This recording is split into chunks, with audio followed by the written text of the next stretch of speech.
Hello दोस्तों, नमस्ते भाई, गुड इवनिंग। कैसे हैं आप सभी लोग? ठीक 8 बजे मैं लाइव आ चुका हूं आपको पढ़ाने के लिए। देखो बच्चों, मैं आपसे सॉरी भी बोलता हूं। इस हफ्ते आपके क्लासेस का जो शेड्यूल है बहुत खराब और बहुत गड़बड़ रहा। आपको पता है कि उसका कारण क्या है, लेकिन हम आपसे प्रॉमिस करते हैं कि मंडे से क्लासेस जो हैं वो लगातार होंगी, किसी तरह की कोई छुट्टी नहीं होगी और मैं आपको डेली पढ़ाऊंगा। ठीक है जी। हालांकि मैं बहुत ही कम छुट्टियां करता हूं, मैं आपकी सैटरडे को एक्स्ट्रा क्लास भी लगा देता हूं। ठीक। उसके बावजूद भी इस हफ्ते का शेड्यूल थोड़ा बिगड़ा रहा, क्योंकि हमारे घर में एक बिटिया हुई, मेरी बिटिया। तो उसमें जो है हम हॉस्पिटल वगैरह में इधर उधर भागा दौड़ी में लगे रहे। ठीक है ना। एलिगेशन हमने पढ़ाना शुरू कर दिया था, पूरे चैप्टर की शीट मैंने अपलोड करवा दी है। एलिगेशन की पहली शीट हम खत्म करके हम आज दूसरी शीट शुरू करेंगे। ठीक है जी, चलिए शुरू करते हैं एलिगेशन। कृपया जिन बच्चों ने बेसिक नहीं पढ़ा है वो बेसिक पढ़ लीजिए। ठीक है दोस्त। इसके बाद बलवीर जी, डेविशन जिस बच्चे ने नहीं पढ़ा वो डेविशन पढ़ लीजिए। ठीक है, चलो शुरू करते हैं। बोला है, एक खरगोश जो कि कंट्रोल डाइट लेता है, खरगोश डाइटिंग पे चलता है, वो दो तरीके के फूड का मिक्सचर कहता है, एक्स और वाई के 300 ग्राम मिश्रण का सेवन करता है। एक खरगोश है जो डाइटिंग पे चल रहा, वो दो टाइप के फूड, फूड एक्स और फूड वाई का 300 ग्राम मिक्सचर खाता है। 300 ग्राम। फूड एक्स में 10% प्रोटीन है, फूड वाई में 15% प्रोटीन है। खरगोश हर दिन 38 ग्राम प्रोटीन खाता है। तो ज्ञात कीजिए मिश्रण में एक्स की कितनी मात्रा है। मिश्रण में 300 ग्राम मिक्सचर में फूड एक्स कितने ग्राम है, ये आपसे पूछा गया। देखो, एक खरगोश है मेरे प्यारे भाई, दो फूड एक्स और वाई का मिश्रण खाता है। फूड एक्स में कितना प्रोटीन है? फूड एक्स में 10% प्रोटीन है। फूड वाई में कितना प्रोटीन है? 15% प्रोटीन है। अब बताओ, खरगोश जो है वो एक दिन में हर दिन 38 ग्राम प्रोटीन खाता है। अच्छा, खरगोश खाना कितना खा रहा है? एक दिन में 300 ग्राम, 300 ग्राम पर डे खाना खाता है। तो आप मुझे बताओ, आउट ऑफ टोटल टोटल 300 ग्राम खाना खाता है, जिसमें प्रोटीन कितना? 38 ग्राम। परसेंटेज में कितना प्रोटीन है? इंटू 100%। यानी कि फूड एक्स और फूड वाई को इस अनुपात में मिलाया गया है कि जो मिक्सचर है, उस मिक्सचर में जो प्रोटीन की मात्रा है वो 38/3% है। बात क्लियर हो गई? आप बोलोगे हाँ जी सर, बात एकदम क्लियर है, कोई दुख तकलीफ परेशानी समस्या इसमें नहीं है, बात एकदम ठीक है। फूड एक्स में 10% प्रोटीन है, फूड वाई में 15% प्रोटीन है। जो मिक्सचर है, 300 ग्राम मिक्सचर खाता है, उसमें 38 ग्राम प्रोटीन है, परसेंटेज में 38/3%। एलिगेशन लगाओगे तो फूड एक्स और फूड वाई की क्वांटिटी का अनुपात आ जाएगा, ये बटे 3 है। पूरे डाटा को 3 से गुणा कर दीजिए तो 10 तिया 30 हो जाएगा। 3 से गुणा करेंगे तो 15 तिया 45 घटाओगे। 45 में से 38 घटाएंगे 7, 38 में से 30 घटाएंगे 8। यानी कि फूड एक्स और फूड वाई को 7:8 के अनुपात में मिलाया गया है। तो टोटल कितनी मात्रा होगी बच्चे? 7 और 8। फूड एक्स और फूड वाई की टोटल कितनी मात्रा होगी? 7 और 8 15। 15 के लिए टोटल मिश्रण कितना है? 300 ग्राम। 20 गुना 15 दूनी 20 गुना हो गया। तो फूड एक्स की मात्रा कितनी है? 7 यूनिट। 7 की वैल्यू भी 20 गुना आ जाएगी। 20 सत्ते 140। 140 ग्राम इस सवाल का आंसर है। ऑप्शन नंबर यहां से बी करेक्ट है। मुझे लगता है कि आप ये क्वेश्चन कर पाओगे आसानी से। बोलो, बात क्लियर है? Thank you Goswami ji.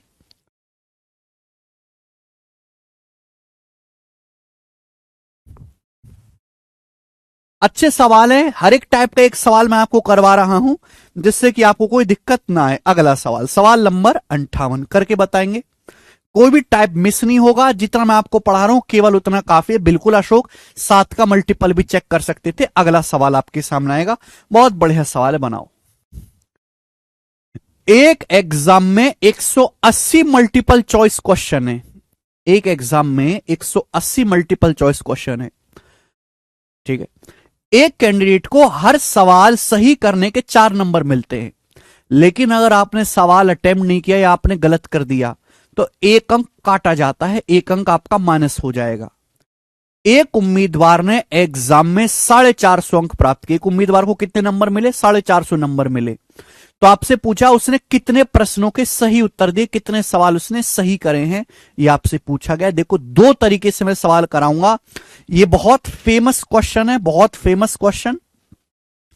आप इस सवाल को एलिगेशन से भी कर सकते हो, शिफ्टिंग से भी कर सकते हो। देखिए, एक एग्जाम में 180 क्वेश्चन मेरे दोस्तों आपके पूछे जाते, मल्टीपल चॉइस क्वेश्चन है। अगर आप एक क्वेश्चन का सही जवाब देते हो तो आपको +4 नंबर मिलेगा, और आप एक क्वेश्चन सही करते हो तो आपको 4 नंबर मिलेगा। लेकिन अगर आप एक क्वेश्चन रॉन्ग अटेम्प्ट करते हो तो आपका 1 मार्क्स कट कर दिया जाएगा, 1 मार्क्स आपका कम हो जाएगा। अगर रॉन्ग अटेम्प्ट करते हो या अटेम्प्ट ही नहीं करते, अनअटेम्प्टेड भी छोड़ते हो, तो आपका 1 नंबर काट दिया जाएगा। एक उम्मीदवार को परीक्षा में 450 अंक प्राप्त हुए। ध्यान सुनिएगा, मैं लगा रहा हूं एलिगेशन मार्क्स पर क्वेश्चन पे। किस पे? जल्दी जल्दी बताऊंगा। मार्क्स पर क्वेश्चन। भाई, एक क्वेश्चन सही करने के मार्क्स क्या है? 4 मार्क्स। एक क्वेश्चन गलत करने के मार्क्स क्या है? 1 -1। एक एग्जाम, एक स्टूडेंट के टोटल 450 नंबर आए, 450 नंबर आए, और उसने मेरे दोस्तों कितने क्वेश्चन अटेम्प्ट किए? 180। तो उसके पर सब्जेक्ट में कितने मार्क्स हैं? 45/18, 2.5। पर क्वेश्चन कितने नंबर आए? उसके 2.5 मार्क्स आए मेरे दोस्तों, 2.5 है उसके मार्क्स आए हैं। 450 टोटल नंबर आए, 180 क्वेश्चन उसने अटेम्प्ट किए हैं, टोटल 180 क्वेश्चन का पेपर है।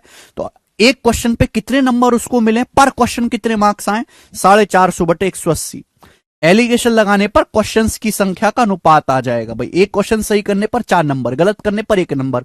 और 180 सवाल है भैया एग्जाम में, 450 नंबर आए, तो एक क्वेश्चन पे कितने नंबर मिले? 450 को 180 से भाग दे देंगे, 2.5। घटाओ, 2.5 में से -1 घटाएंगे 3.5, और 4 में से 2.5 घटाएंगे 1.5। 3.5:1.5 किससे चला जाएगा? 5 से। 5 से कट जाएगा बच्चे, 5 सत्ते 35 और 5 तिया 15। आप बोलोगे हाँ जी सर, यानी कि मैं कह सकता हूं कि एग्जाम में सही और गलत जो क्वेश्चन हो उनकी संख्या का अनुपात 7:3 है। टोटल कितने क्वेश्चन है? 7 और 3 10। टोटल क्वेश्चन है 7 और 3 10। 10 की वैल्यू मेरे दोस्तों 180 है बच्चे, 18 गुना 18 टाइम्स। आप बोलोगे हाँ जी। पूछा कितने प्रश्न सही किए? सही कितने करें? 7 क्वेश्चन उसने सही किए हैं। 7 की वैल्यू भी 18 गुना होगी, 126। 126 सवाल उसने 180 में से सही किए। आंसर है सी ऑप्शन। ये हो गया एलिगेशन से।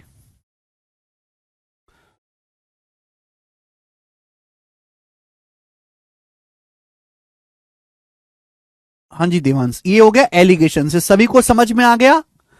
अरे भाई, जितने भी बालक पढ़ रहे हैं वो पहले मुझे इस बात का जवाब दो कि आपको ये सवाल समझ आ गया?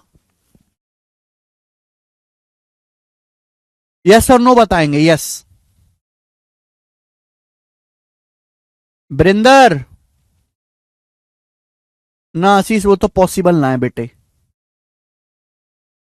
ठीक है भाई, ध्यान से सुनेगा। चलो बच्चों, इस सवाल को करने का मैं आपको एक तरीका और बता रहा हूं। इस सवाल को करने का एक तरीका मैं और बता रहा हूं। थोड़ा सा दिमाग लगाना पड़ेगा ज्यादा है, लेकिन आंसर आएगा सेकंड्स में।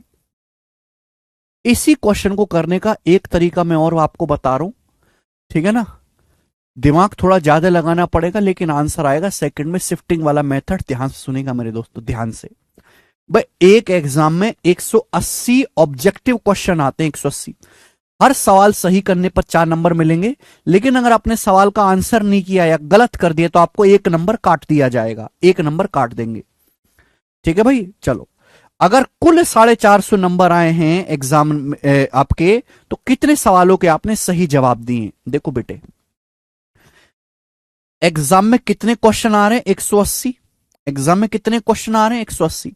मैंने मान लिया कि माना सारे के सारे सही हैं। मैंने मान लिया कि माना सारे के सारे क्वेश्चन आपने सही करे। माना आपने सारे सही कर दिए। एग्जाम में कितने क्वेश्चन पूछे गए? मल्टीपल चॉइस क्वेश्चन 180 क्वेश्चन पूछे गए। 180 के 180 माना आपने सारे सही कर दिए। एक क्वेश्चन सही करने पर 4 नंबर मिलते हैं।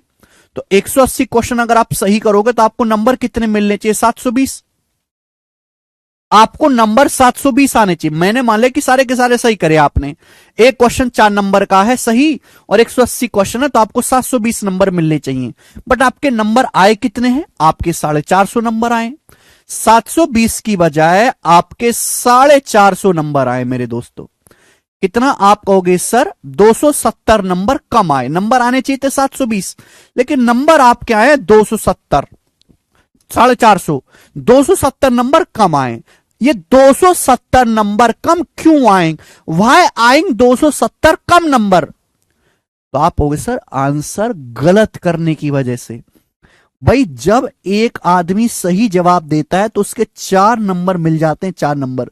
लेकिन जब वो आदमी सही जवाब ना देके गलत कर देता है तो उसका 1 मार्क्स कट जाता है। यानी कि एक सवाल अगर आप सही करने की बजाय गलत कर देते हो तो 5 नंबर का नुकसान होता है। 4 और -1 5 नंबर का। भाई सही करते तो 4 नंबर मिलते, लेकिन आपने गलत कर दिया तो 1 नंबर, 4 नंबर मिलने की बजाय 1 नंबर कम और हो गया। तो एक सवाल सही करने की बजाय अगर आप गलत करोगे तो 5 नंबर का नुकसान होगा। +4 से -1 पे आ जाओगे। 4 और -1 में 5 का अंतर है। अगर एक सवाल से 5 नंबर का नुकसान होगा, आपने 270 नंबर कम आए, आपके 270 नंबर कम आए, तो आपने कितने सवाल गलत किए होंगे? 270 को 5 से भाग देंगे, 54 सवाल आपने गलत किए हैं मेरे प्यार में। 1 सेकंड में पता लग गया एक स्टेप में। 180 में से 54 सवाल गलत है, घटा दो। 180 में से 54 घटाओ, कितना बचा बेटे? कितना बचा? 126 बचा। बचे 126 सवाल आपने सही किए। ये इस क्वेश्चन का आंसर है, सी ऑप्शन। ये हो गया शिफ्टिंग वाला तरीका। समझ में आया? आप बोलोगे हां जी सर।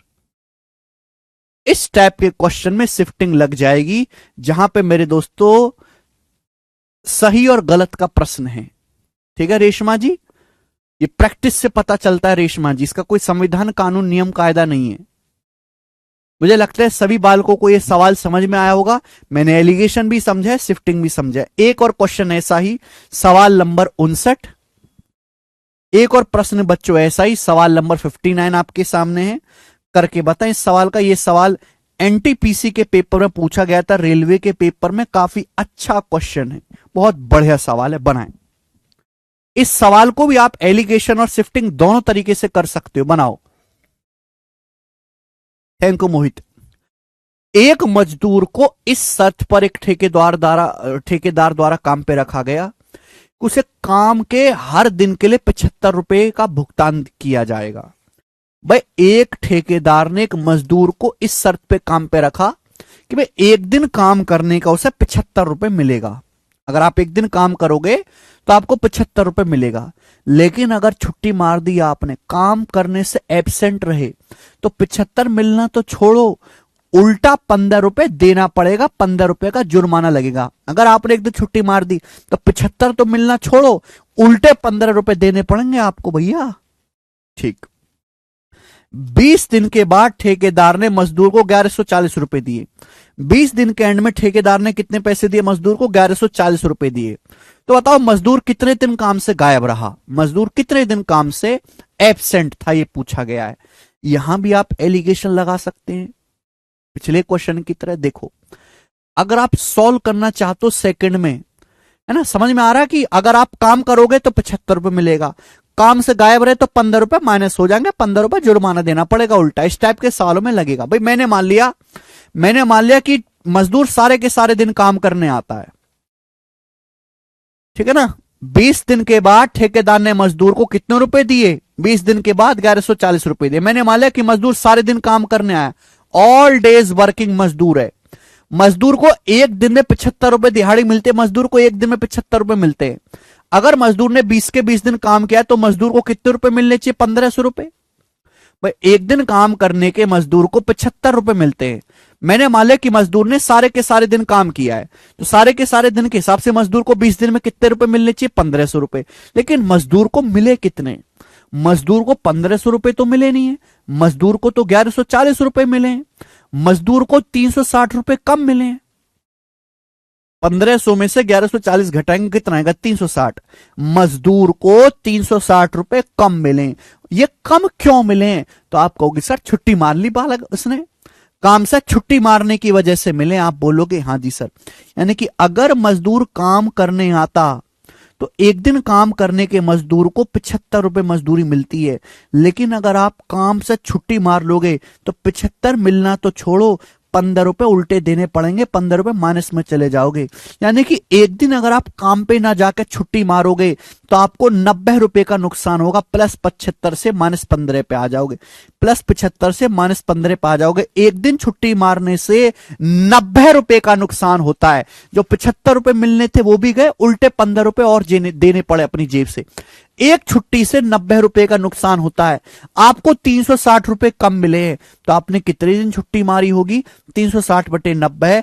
आपने 4 दिन जो है मजदूर सोते रहे, बेचारे काम करने ना आए। मजदूरों ने 4 दिन की छुट्टी मारी है। सी ऑप्शन इस सवाल का आंसर हो जाएगा।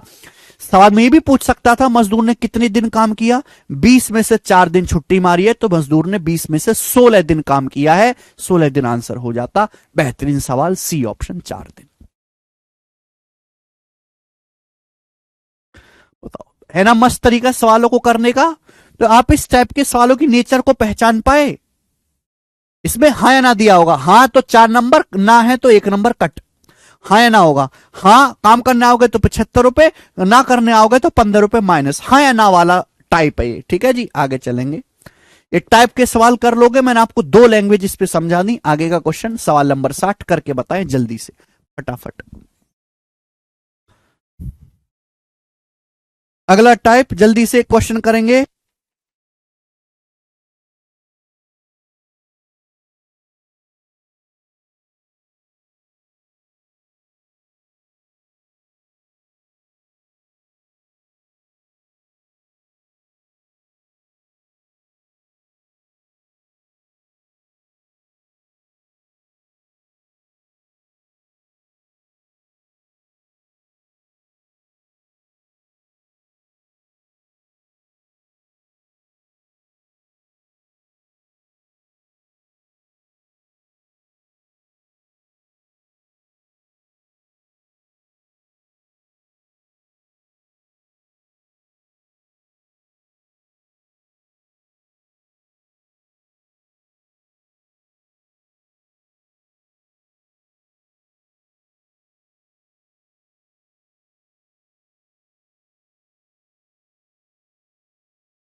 बताओ, सुहानी अपने ₹90,000 की पूरी आय पर 30% की दर से कर का भुगतान करती है। ध्यान सुनेगा, सीजीएल 2023 के पेपर में सवाल आया है, इसलिए क्वेश्चन आपको ढंग से करना है, समझना है और मुझे इसका आंसर बताना है। बहुत अच्छा सवाल है। सुहानी अपने 90,000 की इनकम पर 30% टैक्स देती है। रितिका ₹Y की पूरी इनकम पर 40% की टैक्स देती है। उनकी कंबाइंड इनकम पर, दोनों की टोटल इनकम पर, सुहानी और रितिका की टोटल इनकम पर जो टैक्स है वो 37% है। दोनों ने अपनी टोटल इनकम का 37% टैक्स दिया। तो वाई का मान क्या है देखिएगा। 2 लड़कियां सुहानी रितिका। सुहानी अपनी इनकम पे 30% टैक्स देती है। सुहानी ऋतिका अपनी इनकम का 40% टैक्स देती है। सुहानी और ऋतिका ने अपनी कुल इनकम पर मिलाकर 37% टैक्स रेट के हिसाब से टैक्स दिया है। तो टैक्स रेट किसको बेस मान के निकाली जाती है? इनकम को बेस मान के। टैक्स क्या होता है? टैक्स रेट कैसे निकालते हैं? आयकर की दर टैक्स बटे इनकम। तो इस पे एलिगेशन लगाओगे, सीधा सीधा क्या आ जाएगा? इनकम का रेशियो आ जाएगा। 40 में से 37 घटाएंगे 3 और 37 में से 30 घटाएंगे 7। ये सुहानी और ऋतिका की इनकम का अनुपात आएगा 3:7। साल के अनुसार सुहानी की इनकम कितनी है? 90,000। 3 की वैल्यू 90,000 है मेरे दोस्तों, 30,000 गुना। तो 7 की वैल्यू भी 30,000 गुना होगी। 7 तिया 21, 2,10,000 रुपए सवाल का आंसर आ जाएगा। ऑप्शन नंबर यहां से डी करेक्ट है। बात समझ में आ गई?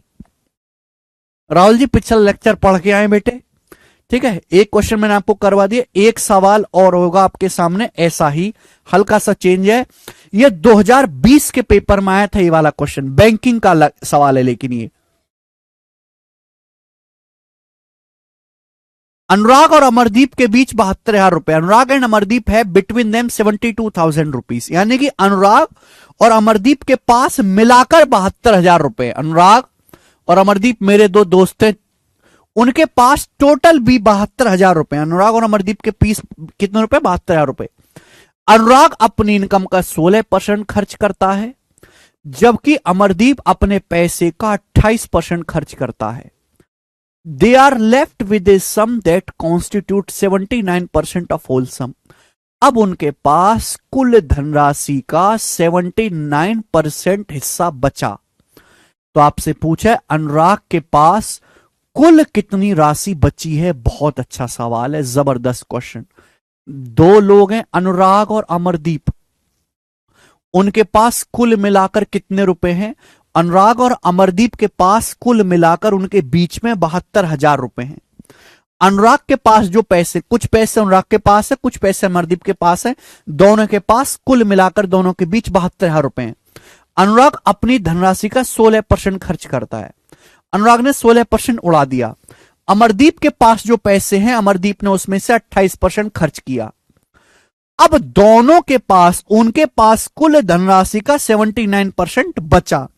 अगर अब दोनों के पास 79% बचा है तो दोनों ने कुल मिलाकर खर्च कितना किया है?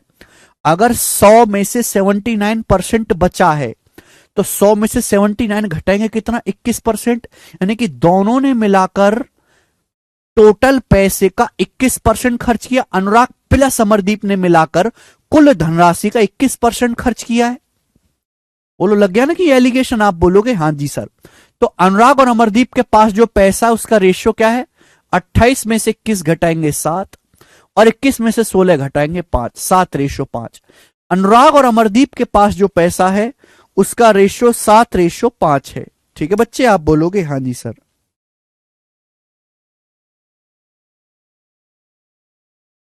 ठीक है, तो बताओ दोनों के पास टोटल कितना है? तो आप कहोगे सर टोटल हो गया 7 और 5 12। अनुराग और अमरदीप के पास टोटल हो गया 7 5 12। 12 की वैल्यू 72,000 रुपए है। कितने गुना? 6,000 गुना। 12 छिंग 72, 6,000 गुना। तो मेरे दोस्तों अनुराग के पास कितना पैसा? 7 यूनिट। 7 की वैल्यू भी 6,000 गुना होगी। 7 छिंग 42,000 रुपए। तो अनुराग के पास 42,000 रुपए हैं। अनुराग के पास कितने रुपए थे? 42,000। बहुत सारे बच्चे कहेंगे सर 42,000 तो ऑप्शन में ही नहीं है। 42,000 तो ऑप्शन में ही नहीं है। तो बेटे सवाल में भी ये थोड़ा ना पूछा कि अनुराग के पास कितने पैसे थे। ये तो स्टार्टिंग में आ गया कि स्टार्टिंग में अनुराग के पास इनिशियल रेशियो आता है। अनुराग के पास इनिशियली 42,000 रुपए थे। पूछा अनुराग के पास अब कितना अमाउंट बाकी है? अनुराग के पास स्टार्टिंग में 42,000 रुपए थे। 42,000 में से अनुराग ने 16% खर्च कर दिए। अनुराग ने 42,000 में से 16% खर्च कर दिए। तो अनुराग के पास बचा कितना है? 100 में से 16% खर्च कर देंगे तो अनुराग के पास 42,000 का 84% बचा है। यही आपसे पूछा है। परसेंटेज से 2 जीरो कट जाएगा, एंड में 1 जीरो आएगा। 1 जीरो के बाद 2 चौक 8, 1 जीरो के बाद 8 आएगा। ये सवाल का आंसर है 35,280 रुपए। बात खत्म।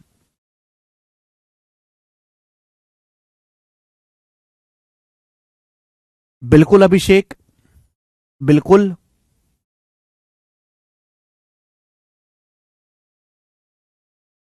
कर लोगे? देखो, दो क्वेश्चन है, दोनों क्वेश्चन बनते मैंने आपको करवाए। लास्ट सवाल, इस शीट का लास्ट सवाल जल्दी से सॉल्व करके बताए इस सवाल का क्या आंसर है। लास्ट क्वेश्चन, और ये सीट का सबसे अच्छा सवाल है, सबसे भयंकर क्वेश्चन। करके बताएं जल्दी से, फटाफट।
बताएं। अ, पिछला क्वेश्चन बिल्कुल भी डिफिकल्ट नहीं है ज्योदीप जी। इसके बाद होगा अंकुर। क्या आप ये सवाल कर पाए? बहुत ही भयंकर और अच्छे लेवल का सवाल ये है। एक आदमी, ध्यान से पढ़ेगा मेरे प्यार भाई, एक आदमी दो टाइप के चावल खरीदता है, दो टाइप के, जिनके प्राइस 325 रुपए पर किलो और 195 रुपए पर किलो हैं। एक आदमी दो टाइप के चावल खरीदता है। पहले टाइप के चावल की कीमत 325 रुपए पर किलो और दूसरे टाइप के चावल की कीमत 195 रुपए पर किलो। और उसने क्रम से है 720 किलोग्राम और 675 किलोग्राम चावल खरीदा। यानी कि पहला चावल कितना खरीदा? पहला 720 किलोग्राम चावल खरीदा, दूसरा 675 किलोग्राम।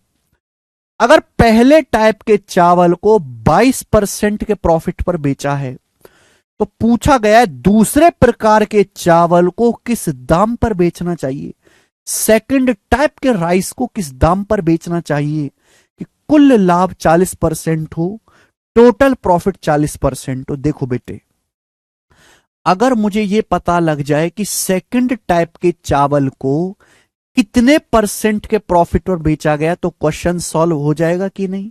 आप बोलोगे हां जी सर। अगर यह पता लग जाए, ध्यान सुनेगा, एक आदमी ने दो टाइप के चावल खरीदे।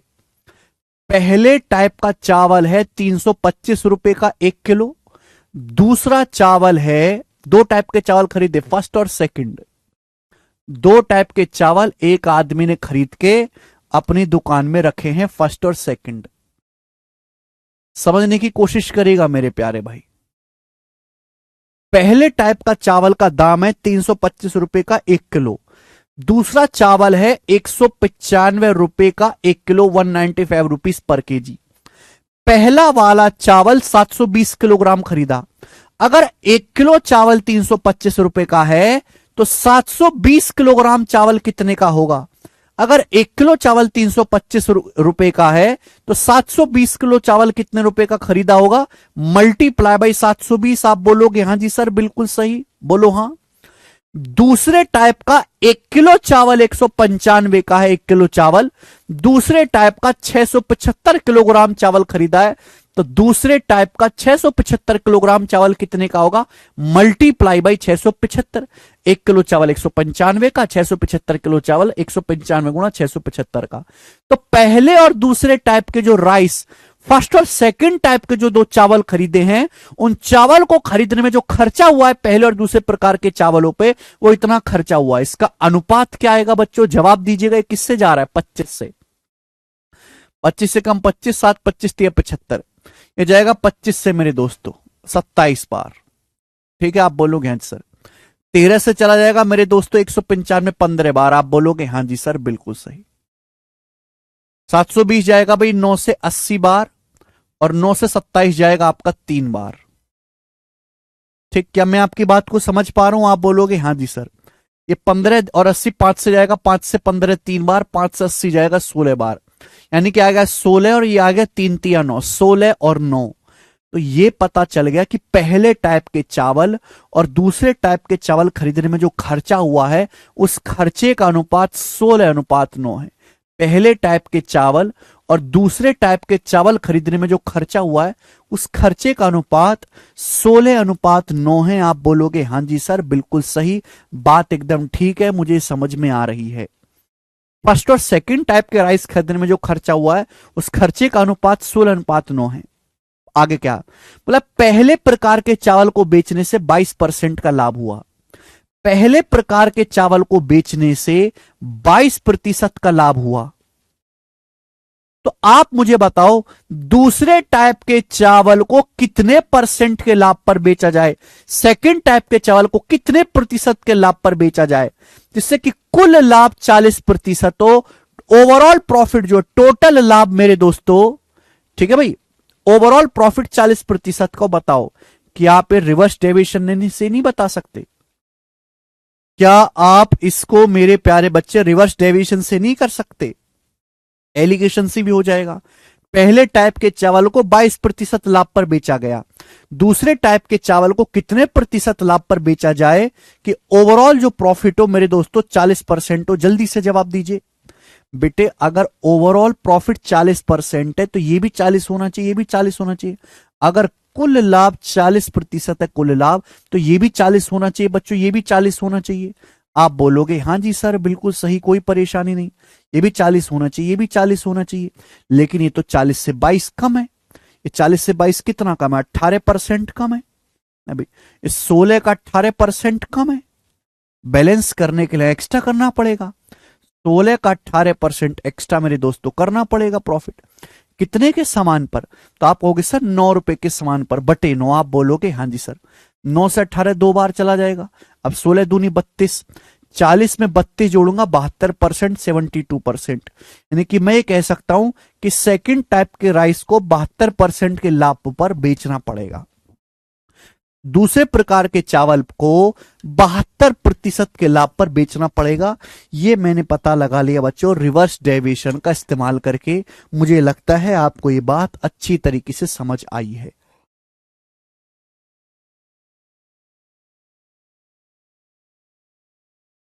बोलो हाँ कि ना।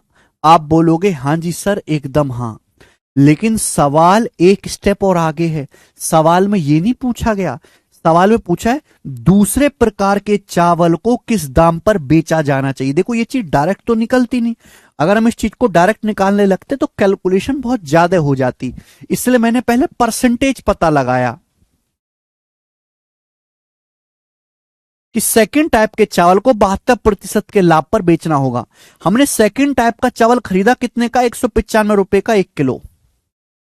सेकंड टाइप का जो चावल है 195 रुपए पर केजी में खरीदा है, इसको 72% के लाभ पर बेचना पड़ेगा। इसको 72% के लाभ पर बेचना पड़ेगा मेरे दोस्तों।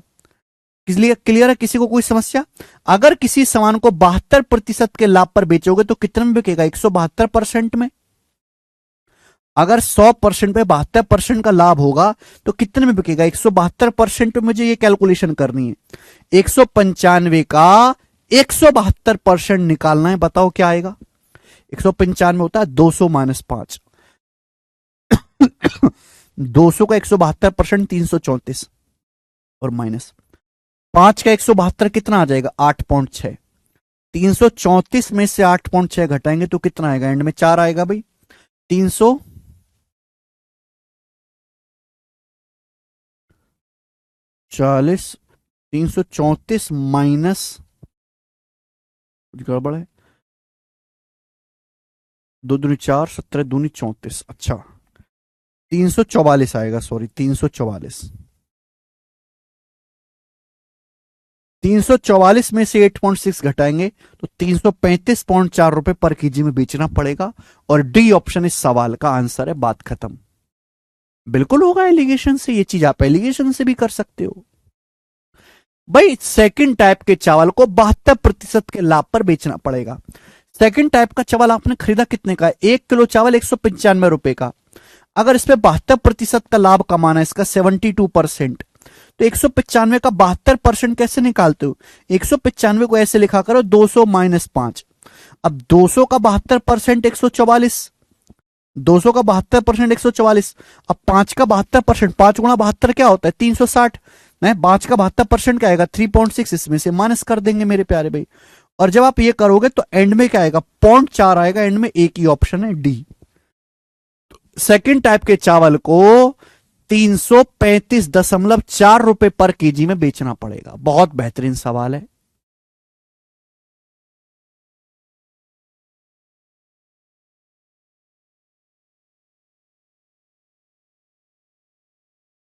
अच्छा सवाल है मेरे दोस्तों, कैलकुलेटिव क्वेश्चन है, लेंदी क्वेश्चन है। इसी के साथ ये पहली शीट समाप्त होती है। क्या आपको समझ आई बात? इसी के साथ ये पहली शीट समाप्त होती है।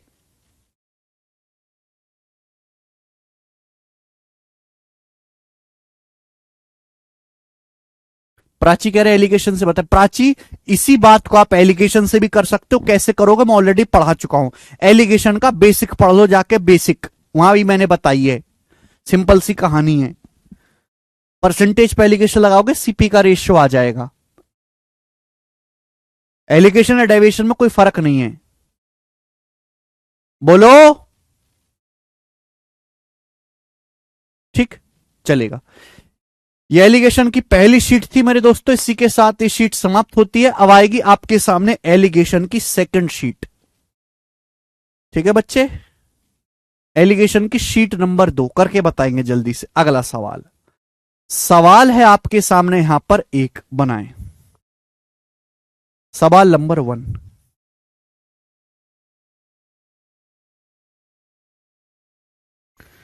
बहुत सारे बच्चे क्लास अटेंड नहीं कर रहे हैं क्योंकि दोपहर में ऑफ का नोटिस डला हुआ है। ठीक है, चले एक काम करते हैं, आज की क्लास को यहीं तक विश्राम करते हैं। सेकंड शीट जो है मैं आपको कराऊंगा मंडे से। ठीक है ना, आज मेरा मन नहीं बिल्कुल भी पढ़ाने का, क्योंकि जाके मुझे ही संभालना बच्चे को। ठीक है, और छोटा बच्चा ऐसा होता है ना भाई कि उसको उसके जब अलग को हट जाते तो उसी का चेहरा याद आता है। ठीक है, मैं बेशक आपको यहां पे पढ़ा रहा हूं, लेकिन मेरा जो दिमाग है वो अपनी छोटी बेटी के पास ही है। बिल्कुल, मेरा केवल शरीर यहां पे है। ठीक है, तो आज मैं इतना ही छोड़ूंगा। कल कोई क्लास नहीं है। मंडे से पूरी डेडिकेशन के साथ, पूरी एनर्जी के साथ आपको पढ़ाऊंगा।